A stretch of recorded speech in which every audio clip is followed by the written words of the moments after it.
Salut à Salut toi à derrière toi, ton derrière ton écran et écran. bienvenue dans le Bienvenue dans le 59e 59e argument. épisode du 16e argument.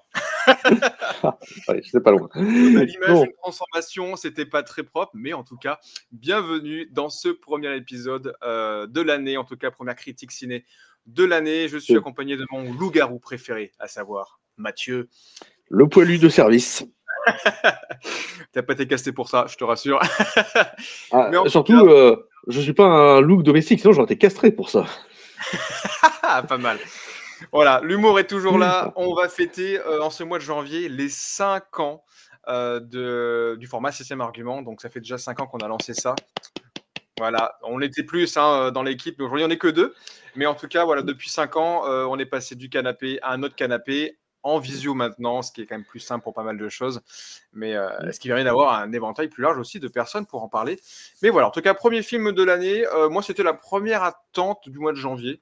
Que j'avais envie d'aborder aujourd'hui avec toi, Mathieu. Vous l'avez vu, on va parler de Wolfman, Ouais. du coup réalisé par League Whannell, qui est un C'est ça. petit bébé de la Blumhouse Production parce que grand ami C'est le proche de James Wan. de Il James avait Wan.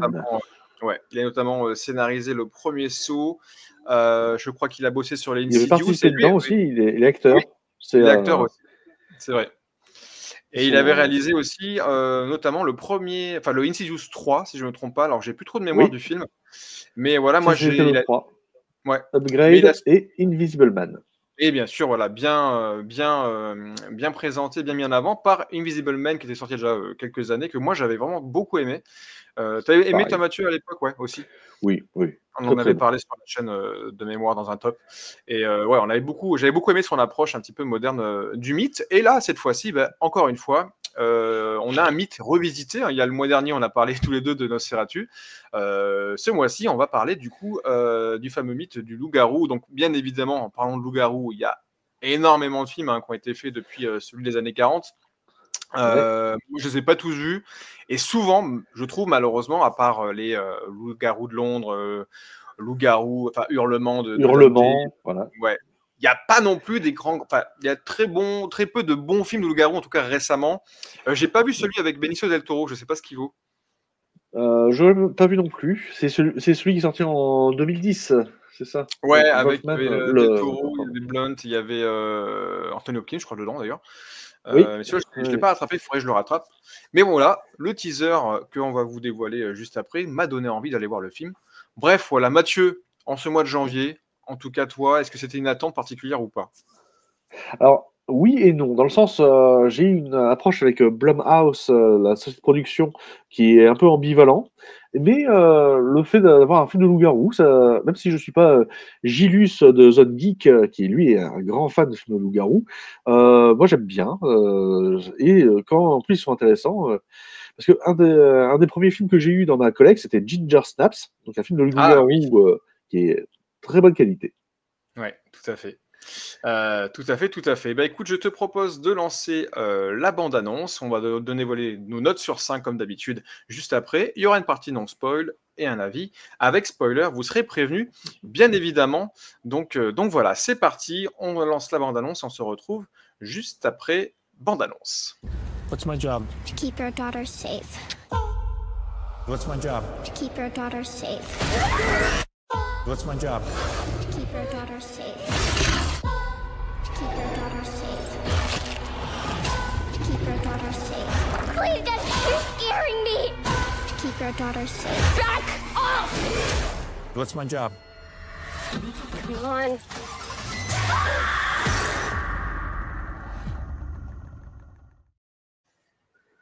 Voilà, petit teaser pour nous mettre en bouche. Je trouvais très sympa ce petit teaser Ouais. avec cette phrase J'en rappelle récurrente. pas trop, c'est chouette.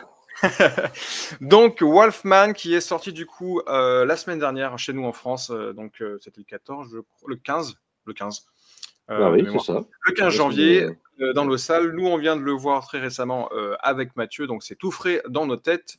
On va donner nos notes sur 5 avant du coup d'aborder le film.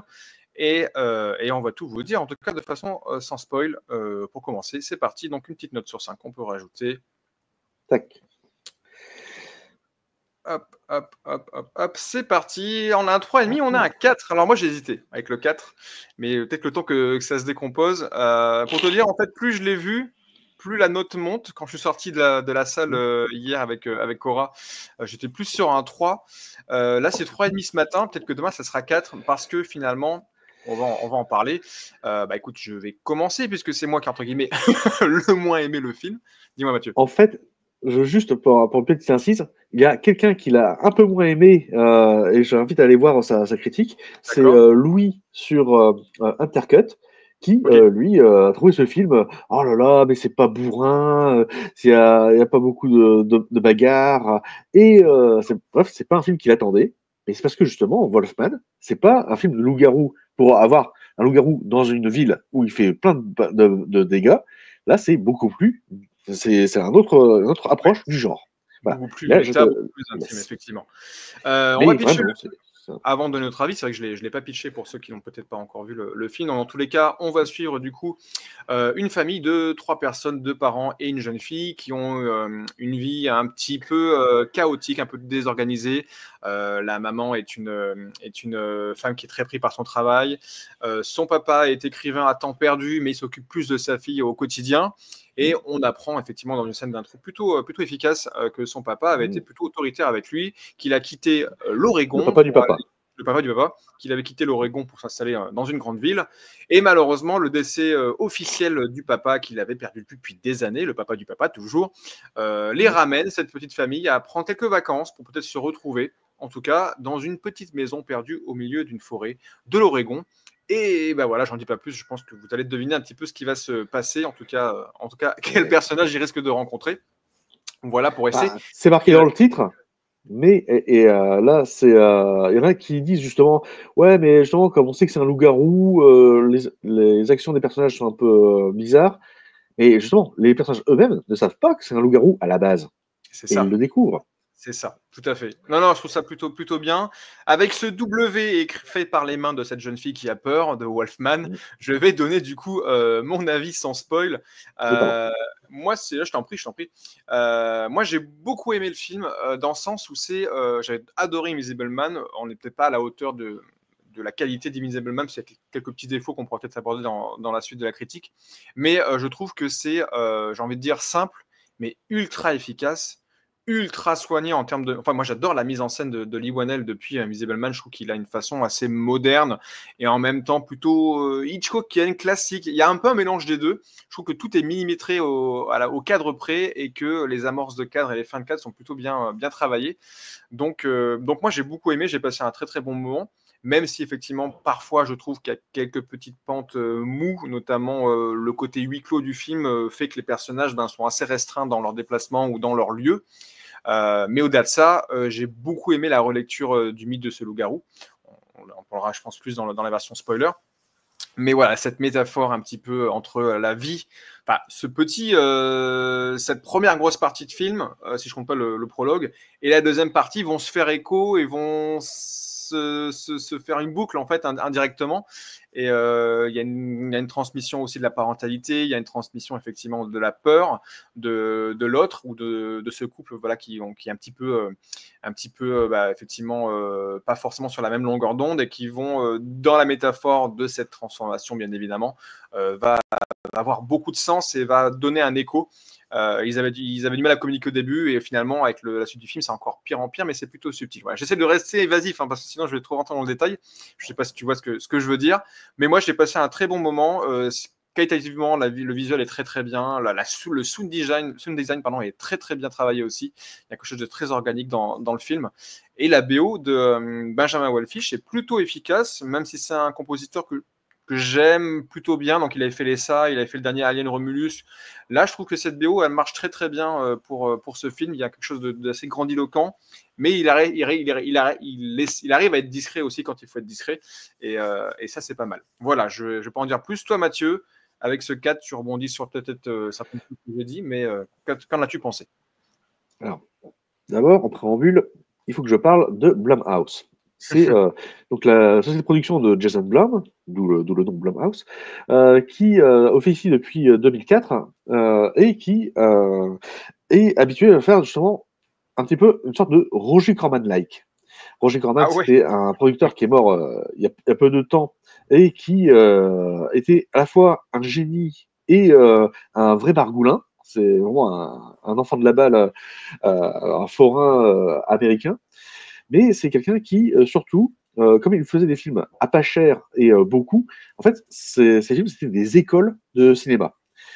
Jason Blum, lui, justement, il essaye de faire un peu comme ça, puisque c'est-à-dire, si tous ces films, c'est un petit peu fait parfois à la va-vite, tu peux avoir des films qui sont pas terribles. Donc, c'est là où A24, par exemple, fait de l'horreur, mais travaille énormément chacun de ses films. Bloom, c'est plus roots, c'est un peu plus dingo. Le C'est pour début, ça- quand même, était. Enfin, le début des Conjuring et d'Insidious, il y avait vraiment quelque chose de nouveau qui s'est perdu aujourd'hui, je trouve. J'allais y venir. Parce Pardon. qu'ils ont aussi commencé avec ceci, La Fée des Dents avec Dwayne Johnson, The D'accord. Rock. Je savais pas que c'était eux. C'est Blumhouse qui avait produit ça? C'est ça. Et mais effectivement, donc ils ont eu le gros coup de peau en début de création, puisque c'est en 2009 qu'il y a Paranormal Activity de Ren Pelly qui Ouais. leur a mis mais des sous dans la caisse. Et depuis, donc ils ont fait plein de films. Ils ont travaillé avec James Wan, qui est donc excellent. Il y a Rob Zombie. Il y a aussi donc The Purge, c'est eux qui l'ont fait. Et la résurrection de Shyamalan, c'est grâce à eux aussi. Donc, C'est vrai. il y a du très Avec bon The Visit. Avec The dedans. Visit, ouais. Voilà.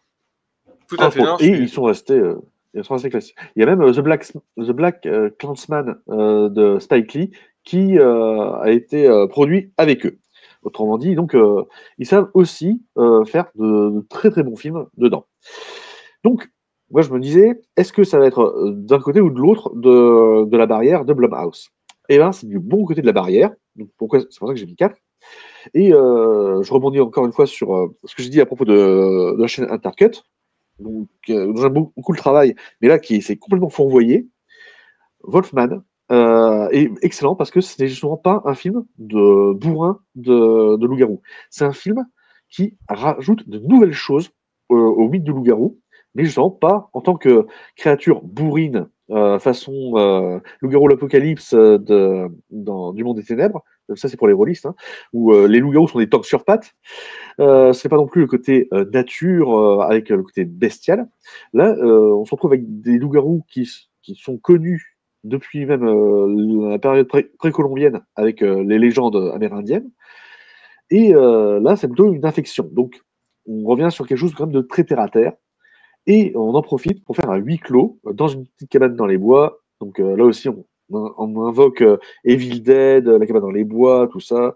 The Cabin Fever. Ouais, il y a un petit peu de et ainsi de suite. Carpenter avec la mouche aussi, un petit peu. Hein. Il y a du Cronenberg. Cronenberg, pardon, n'importe quoi. Cronenberg, d'ailleurs, qu'on cite pas mal depuis certains films, là, notamment The Substance aussi. C'est un peu la vague en ce moment de reciter ces anciens grands maîtres de l'horreur, ou en tout cas d'une période qui a été plus forte pour eux, plus qu'aujourd'hui. On a perdu Lynch dernièrement aussi, malheureusement. Il y a plein de trucs comme ça. Donc oui, tout à fait, il y a quelques références assez notables.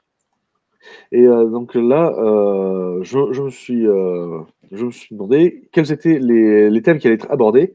Et je suis content, un de mes thèmes de prédilection, à savoir la paternalité, est abordé et dans le bon sens. Alors, on se retrouve avec aussi la question de la masculinité toxique, mais fait aborder d'une bonne manière. Là où d'habitude c'est couille égale maléfique, là c'est autre chose qui est montré, c'est que justement l'amour d'un parent qui peut aller jusqu'à la violence pour protéger son enfant par des problèmes. Justement, c'est l'introduction où tu vois donc le grand-père qui aime son fils mais qui veut le protéger et même le surprotéger au point justement d'être violent avec lui. La transmission de ça, puisque justement le personnage du père qui est joué, alors j'ai perdu son nom aussi, mais par oui, Christopher Abbott. Christopher Abbott. Là aussi, et c'est dit dans le teaser que tu nous as donné, son travail à lui en tant que père, c'est de protéger sa fille. Ouais. Et justement, maintenant qu'il se transforme à cause du loup-garou, est-ce qu'il va protéger sa fille ou est-ce que justement il va devenir ce personnage toxique qui est enfoui au fond de lui et qui juste qu'on évite, vient en fait. de son Faut juste éducation. qu'on évite de trop J'en dis spoiler. pas On est plus. encore dans la partie pas spoiler, donc du coup, Ah oui, il a mais dit qu'il là, transformait. ça a été vu déjà qu'il avait été griffé. Ouais, Et, dans la bien bande-annonce, entendu, c'est quand vrai. on est griffé par un loup-garou, on transforme en loup-garou. Ça fait Tout à partie fait. des éléments de base. Mais oui, je suis d'accord, cette notion de parentalité est assez bien amenée et assez forte. Et ce que je trouve aussi intéressant, et je te redonne la parole, c'est que justement, le loup-garou n'est qu'un prétexte en soi, puisque ça aurait pu être un huis clos avec, pareil, un homme qui serait violent envers sa famille, qui ne comprendrait plus du coup le discours qu'il peut avoir avec sa femme, etc., etc., et que sa femme va être forcée de protéger peut-être indirectement de façon plus directe sa fille, contrairement à d'habitude et contrairement à son quotidien. Et c'est ça qui est intéressant. Et notamment, si on rebondit juste sur le titre, qui n'est pas non plus Werewolf, qui est notamment la traduction de loup-garou en anglais, là on est plus sur l'homme-loup, et je trouve que ce côté effectivement ambigu est plutôt cool pour ce que va raconter le film. Je trouve ça plutôt cohérent, et notamment le concept de loup-garou, comme tu l'as cité, même si nous on sait qu'il y a ce mythe, cette légende, qu'on connaît les histoires autour, dans le film il n'est jamais cité en tant que tel. Il n'y a jamais un moment le mot loup-garou. Et d'ailleurs, si je me trompe pas, alors je ne suis pas resté jusqu'à la fin du générique, mais le titre Wolfman n'apparaît jamais. Au début il n'y a pas de titre, il y a juste des crédits d'autres choses. Si. Au début, il y a des crédits. À la fin, il y a des crédits, mais il n'y a jamais le titre officiellement bien présenté de façon visible de mémoire. Ah, j'ai pas remarqué ça. Ouais, dans les commentaires, pour ceux qui l'ont vu, si vous me contredisez, n'hésitez pas, mais je ne crois pas. Au début, je n'ai pas un souvenir du titre, et à la fin, il n'y a que des crédits d'acteurs ou d'équipe technique. J'ai l'impression. Il faut nous faire une note de la communauté, il faut nous fact-checker. Voilà, et c'est surtout s'il y a les lettres qui apparaissent, des lettres de Wolfman du titre qui apparaissent dans les crédits de fin, mais je ne me rappelle pas avoir vu le titre clairement dit, clairement présenté. Vas-tu dire d'autres choses avant qu'on passe à la partie spoiler? C'est juste pour dire que là, où d'habitude, que sur la question de masculinité toxique, on a des hommes violents. Là, on a un homme qui, justement, s'efforce de ne pas être violent. Donc, pour moi, c'est déjà un gros point positif. Ouais. Et la place de père et de la parentalité dans ce film-là et de la paternité est vachement intéressante. Enfin, en tout cas, elle est bien menée. Et notamment, avant de passer à la partie spoiler, je trouve que il utilise de façon très très efficace. Je crois que c'est l'exemple parfait pour aussi illustrer de façon contemporaine le concept du fusil de Tchekhov, qui est dans le film vraiment, je trouve, bien amené, bien placé. Cet objet qu'on va voir plusieurs fois à différentes temporalités, différentes époques, et qui est dans le film est placé de façon très subtile et plutôt maligne, encore une fois. Donc, notamment la scène de début et la vraie scène de fin qui se font écho en plus. Donc voilà, je trouvais ça plutôt marrant. Pour ceux qui ne savent pas ce que c'est un fusil de Tchekhov, regardez Wolfman, vous allez tout de suite comprendre, au sens propre du terme. Mais ça vient du théâtre épique russe, donc, puisque Tchekhov, c'est un dramaturge russe. Est-ce que ça te dérange si je donne la définition? Vas-y, pour ceux qui ne savent pas et qui ne l'ont peut-être plus en tête, vas-y. Donc, dans son idée d'épure du théâtre, Tchekhov dit que si vous faites apparaître un objet, par exemple un fusil, d'où le titre de Tchekhov, dans le premier acte, il doit servir dans le deuxième ou troisième acte, sinon ça veut dire qu'il est inutile, et donc il faut le virer. Voilà. Donc, c'est pour ça, un fusil de Tchekhov, maintenant qu'on connaît cette idée-là, c'est on vous présente un objet, cet objet doit servir. Et là, c'est bien amené parce que justement, au-delà que ce soit un fusil vraiment, comme ça peut être n'importe quel objet, n'importe quel film d'ailleurs, mais là, ce fusil, en plus, on l'a un peu oublié quand il réapparaît. C'est vrai que c'est pas instauré. De toute façon, des fois, il y a des fusils de Tchekhov dans des films qui sont écrasés, marqués. Tu l'as pas oublié pendant 1 heure de film. Ce serait bien qu'il y a cet objet-là à cet endroit. Là, effectivement, ça revient de façon naturelle et plutôt efficace. Très bien, merci pour ce rappel pour ceux qui n'avaient pas forcément la référence. Mais en tout cas, maintenant, on va passer à la partie spoiler et on va en développer un peu plus sur ce Wolfman pour vous donner envie d'y aller, puisque nous, bien évidemment, vous l'avez compris, on a bien kiffé. C'est parti, spoiler.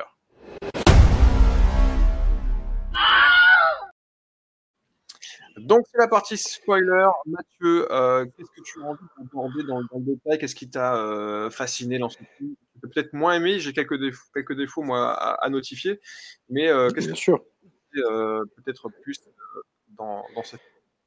Alors moi, je vais parler de la mise en scène. parce que ça m'a beaucoup plu. En particulier, le fait que la caméra, si elle est assez académique la plupart du temps, à certains moments, se permet, surtout par des jeux de lumière ou des changements de point de vue, des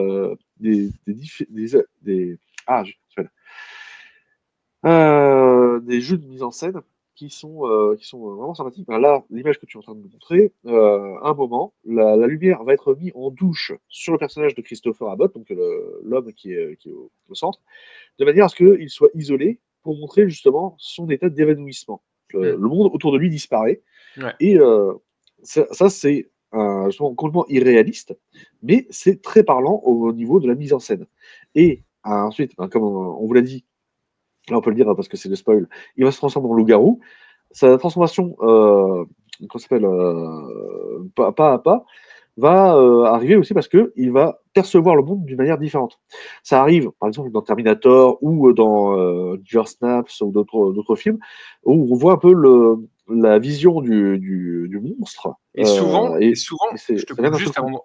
Et souvent, ça va être d'un point de vue de caméra subjective. Et là, ça ne l'est pas. C'est ça. Et c'est ça que je trouve ça passionnant. Bah, là, en fait, c'est aussi un petit peu techniquement de la caméra subjective, dans le sens où justement, on se met à la place du loup-garou, même s'il apparaît un petit peu dans Oui, mais l'image. souvent, la caméra va faire un 360 entre la vision, de quel côté, comment on voit le père et comment vont voir la fille et la mère. Et c'est effectivement cette vision de ces sens qui vont s'éveiller, qui vont se modifier. Le fait qu'ils ne comprennent plus, au-delà qu'ils ne se comprennent pas, mais là qu'ils ne comprennent plus les paroles, c'est un peu du labial à l'envers. On a l'impression, on ne sait plus trop comment les gens parlent. Je trouve vraiment que ce visuel, et puis bien évidemment l'image aussi, ces sens sont beaucoup plus clairs, ils voient mieux dans la nuit, etc. Je trouve ça vraiment plutôt cool. Hein. Bien amené. Parce que là, justement, c'est pas juste de l'illustration de comment est-ce qu'un personnage différent voit, mais là, c'est vraiment comment est-ce que le personnage lui-même se comporte par rapport à ces nouvelles sensations qu'il a. Et donc, là-dessus, je trouvais que c'était une très bonne idée, très bien fait, et donc ça me plaisait beaucoup. Et la séquence de la scène de l'araignée, sans trop en dire, vraiment le fait de... Je m'y attendais pas. Ah ouais, moi je ne m'attendais pas, je trouve que c'était plutôt malin en plus, et ça rajoute de l'angoisse, parce que vraiment c'est un film aussi d'ambiance et d'angoisse certaine, et cette scène de l'araignée est vachement bien amenée, vachement plus... Enfin, en une scène de peur, on te montre comment sa transformation interne, ses sens pourraient te faire peur et pourraient te déstabiliser, comme lui est déstabilisé. Et t'induire en erreur aussi. Et t'induire en erreur. On était persuadé que c'était autre chose qui faisait que l'araignée dans cette et justement, c'est un petit défaut du film que je trouve, c'est qu'ils auraient dû plus en jouer de son éveil de sens, qu'il aurait pu. Enfin, je trouve que à part le fait qu'ils comprennent pas, alors après c'est le côté huis clos, hein, c'est sa fille ou sa femme, j'aurais bien aimé qu'il y ait du quiproquo ou un état où fait que peut-être un moment ils prennent pour menace sa femme ou sa fille parce qu'il y a des sens complètement nouveaux. Je trouve qu'il aurait pu jouer encore plus dans au-delà de nous bien le montrer et de nous bien décrire effectivement ces nouveaux sens, ces nouvelles sensations. Ils auraient pu en jouer un peu plus. Je trouve que c'est plus démonstratif, à part pour une des séquences de fin où notamment il se fait piéger par un piège à loup. Je trouve qu'elle était bien amenée. Je trouve qu'ils auraient pu en jouer encore un peu plus. Je trouve que par moment, je trouve que justement ce concept était bien, mais qu'ils auraient plus joué avec lui, ou aussi avec le face à face avec l'autre loup-garou aussi. Je trouve qu'ils auraient pu encore en jouer un peu plus. Je sais pas ce que tu en penses. Oui. Et tiens, d'ailleurs, avec l'autre loup-garou aussi, il y a un fusil de Tchekhov qui était pas subtil, mais quand il est arrivé, vu que les deux moments, le moment où il est présenté, le moment où il est utilisé, sont très éloignés, quand c'est revenu, je l'avais complètement oublié. Et ben en fait, c'était bien, c'était bien pensé. Oui, puis c'est la seule façon de retrouver qui était ce loup-garou, enfin de comprendre qui était cette. On est en spoiler, Les gens ont dû voir le film, t'inquiète pas. J'ai pas dit qui c'était, mais j'ai dit qu'en tout cas, un tatouage peut en révéler. En tout cas, mais là, t'en dis trop. Sans spoiler, Mathieu, les gens ont forcément vu le film. En tout cas, j'espère pour eux. On l'espère. Je n'ai pas dit. Et d'ailleurs, il y a même 3 loups-garous dans le film et on n'en traite que 2 en soi. Parce qu'à la fin du film, je me posais la question de dire... le premier est mort, s'appelle mort ou flingué à un moment. Ils en ont fait un bon jambon de pays dans la cave. Je ne sais pas. Ça serait possible, ça. C'est bien vu. C'est bien vu. J'ai beaucoup aimé et je rebondis encore une fois, j'en ai parlé au début, mais je trouve que le sound design du film est très fort. C'était déjà le cas pour Invisible Man. Alors nous, on l'a vu en Atmos en plus, et je trouve que c'était vraiment une séance parfaite avec l'Atmos, d'avoir ce travail du son vraiment bien détaillé, et il joue encore entre des moments beaucoup plus intimistes, beaucoup plus posés, et des moments grandiloquents qui explosent par la musique, mais qui sont plutôt bien amenés, et je trouve soulignent bien l'action justement. Mais on est d'accord, on n'est pas sur un actionneur au sens que certains pourraient peut-être s'attendre. On est sur un film de monstre beaucoup plus intimiste, beaucoup plus méta dans le sens, et je trouvais ça quand même plutôt. Enfin, ça m'a pas étonné de la direction de Lee Whannell et de son équipe. Donc, il coécrit toujours avec James Wan, et je crois qu'il y a un troisième scénariste dans le film, si je me trompe pas. Alors, il y en a même plus que ça. Il y a Lee Whannell, Corbett Tuck, Lauren Schuker-Bloom et Rebecca Angelo. Il y a Jason ou pas? Je sais plus.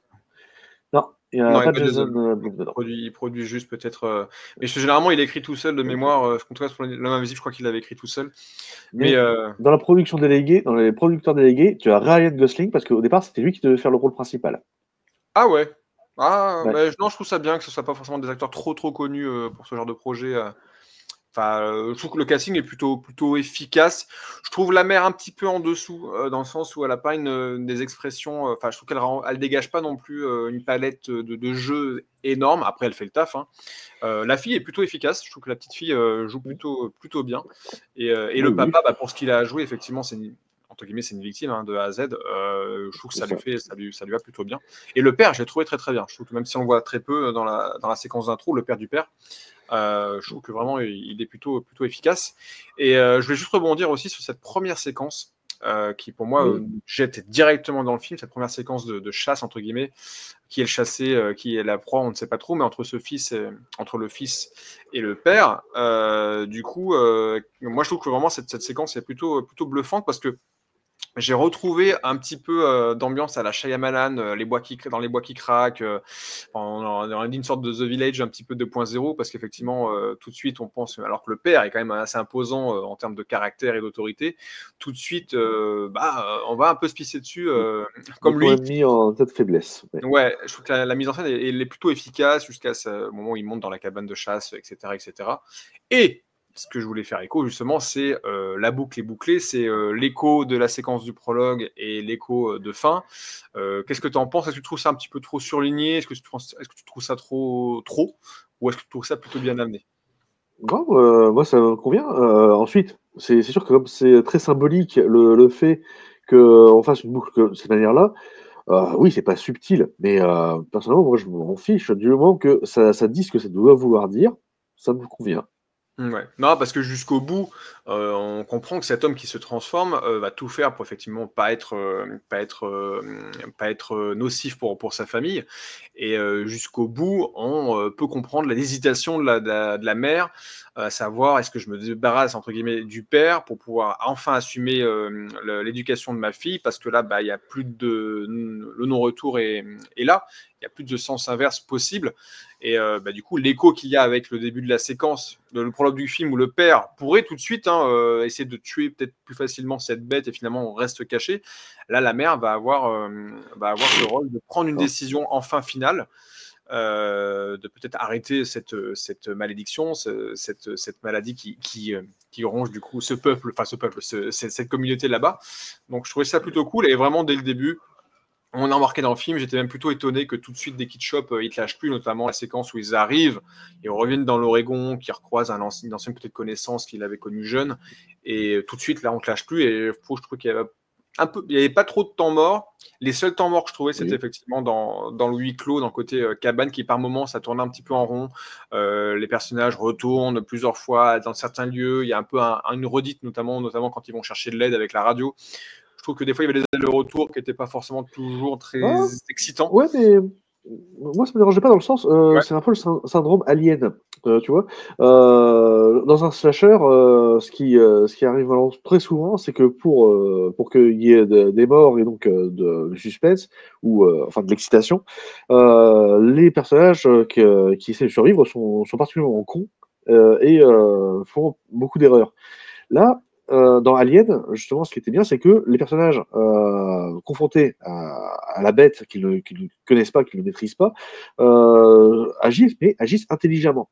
Ils ne font pas des erreurs monumentales du genre marcher bien ostensiblement sur un champignon pour respirer ensuite les machins qui en sortent façon Alien Covenant ou Prometheus, quoi. Et ici, ils font aussi la même chose. C'est pour ça qu'ils agissent de manière intelligente. Ça rappelait aussi un petit peu La Nuit des Morts Vivants de Romero, Ouais, je suis ou d'accord. sa version par comment il s'appelle celui qui avait fait le remake justement, qui est Tom Savini. Là aussi, dans les deux cas, c'est du bon travail de personnages pour essayer d'assurer leur survie avec les outils qu'ils ont. Alors, il y a Donc, juste la scène de la ouais. serre que j'ai trouvé un peu ridicule, parce que jamais moi je me serais dit je vais me mettre sur une serre qui est très fragile, qui peut vite être déchirée, et en plus le loup-garou, Ouais, mais il bon, n'avait pas le choix, quoi. ouais, mais il aurait pu passer par l'autre côté et griffer et me grimper. Je trouvais que vraiment que c'était pas forcément très, très cohérent qu'il se cache de cette façon-là. Alors c'est pour ajouter du suspense et une certaine mise en scène, mais c'est le seul endroit où je trouve que se cacher sur une serre n'était pas du tout le plus cohérent. C'est dommage parce que d'ailleurs je trouvais que en dehors de la maison, la serre et la grange, qui sont toujours de façon présentée assez, dès qu'il y a des plans sur le décor, on les voit toujours assez bien. Quand il rallume le courant, quand on fait des gros plans sur le décor. Et je trouvais qu'ils allaient amener peut-être des choses scénaristiquement un peu plus. La grange, oui, parce qu'effectivement, il y a cette séquence, effectivement, qui est le climax qui est par là. Mais la séquence de la serre, ça aurait pu être autre chose qu'une serre, ça aurait pu être un poteau, ça aurait pu être une cabane. Je n'ai pas trop l'intérêt de la serre. Entre guillemets, c'était surtout un appendice de la scène de la voiture, puisque c'était pour continuer, Ouais. enfin, pour ponctuer, je dirais, la scène de la voiture. Ouais. Mais voilà, c'est quelques petits défauts là que je trouve qui n'empêchent pas de apprécier le film loin de là, mais qui effectivement n'ont pas trop d'intérêt, je trouve, dans le film, et que j'aurais aimé. Je trouve qu'on aurait pu appuyer un peu plus sur ces détails-là. Mais en soi, ça reste un très bon film de divertissement, un très bon film de monstres, comme je les aime, et une belle relecture moderne en plus. Il y apporte vraiment quelque chose d'assez nouveau dans ces thématiques, et ça, c'est plutôt cool. Donc effectivement, j'ai du mal à comprendre ceux qui ont peut-être moins aimé ou pas aimé trop le film. C'est vrai que quand j'ai vu quelques retours avant d'aller voir le film, sans trop me spoiler, j'ai vu comme c'était assez mitigé, voire pas bon pour certains des gens. Moi, je trouve au contraire que c'est plutôt une bonne surprise. Non, ça joue en fait sur le passage du surnaturel au pseudo-naturel. Puisque avant on avait les vampires, on avait les zombies, c'était comme de la magie et tout ça, y compris les loups-garous aussi, une malédiction. Là, on arrive maintenant avec des infectés, où ici, ce loup-garou, c'est avant tout un mutant, apparemment à cause d'une bactérie ou d'un virus.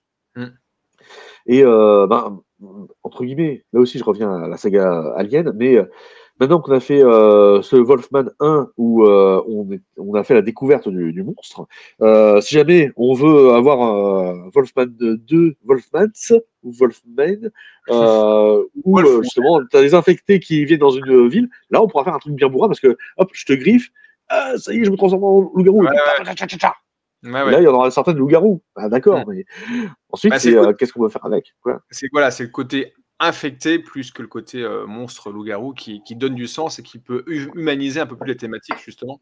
Parce que ça aurait été juste un loup-garou qui les pourchassait, on était dans un film beaucoup plus classique et beaucoup moins intéressant. Justement, je trouve que ce qu'il amène là, c'est vraiment une patte qui n'avait pas été forcément montrée de cette façon-là. C'est le cas de le dire, une patte. Mais voilà, en tout cas, nous, on vous conseille, on n'a pas plus de choses à dire que ça, parce que ça reste effectivement classiquement bien réalisé, bien fait. Je suivrai encore ce que fait le petit bonhomme, ce jeune réalisateur, parce qu'il n'a pas fait tant de films que ça pour l'instant. Mais j'ai hâte de voir son futur projet, ses futurs projets. Et ceux qui n'ont pas vu L'Homme Invisible, on vous le conseille aussi, parce que je trouve vraiment que c'est un peu... il est vraiment très très efficace aussi, et très très poignant. Voilà, avant de se quitter, je vous mets dans la description un petit lien, je l'ai partagé sur les réseaux, j'ai un de nos confrères YouTube qui s'appelle Drawer, je ne sais pas si tu connais Mathieu. Oui, on l'avait rencontré... à l'Absurde Séance, et il était venu le lendemain visiter mon chez-moi et ma collection pour parler un petit peu de cinéma. J'ai vu la vidéo. une petite vidéo, voilà, je vous la mets, le lien, vous pouvez aller voir. Donc, je parle un petit peu ciné, vous pouvez aller voir un petit peu ma collection, donc n'hésitez pas à aller jeter un œil. Et voilà, c'est un mec super sympa, super intéressant aussi. Il a une chaîne très très passionnante. Lui, il est vraiment spécialisé dans le film d'horreur et forcément, ça m'attire, bien évidemment. Donc voilà, en tout cas, on se retrouvera le mois prochain pour une nouvelle critique, je n'en doute pas. Mathieu, je te souhaite une belle fin de journée. Et puis, ben voilà, n'hésitez pas à dire ce que vous avez pensé. Une belle pleine lune. Une belle pleine lune. Dans les commentaires, ce que vous avez pensé du film, à partager la vidéo si ça vous a plu. Bref, comme d'habitude, on vous fait des bisous. On vous dit à très bientôt. Allez voir Wolfman qui est en salle. Profitez-en, allez vous faire une petite frayeur. Et puis voilà, Mathieu, on se fait des bisous. On va finir avec cette belle phrase. Il y a des choses que l'on voit avec ses yeux et d'autres que l'on voit avec ses sens de loup-garou. Ses sens de loup-garou. Allez, aujourd'hui. Très bien. 3, 2, 1. Ciao, ciao. À bientôt. Ciao.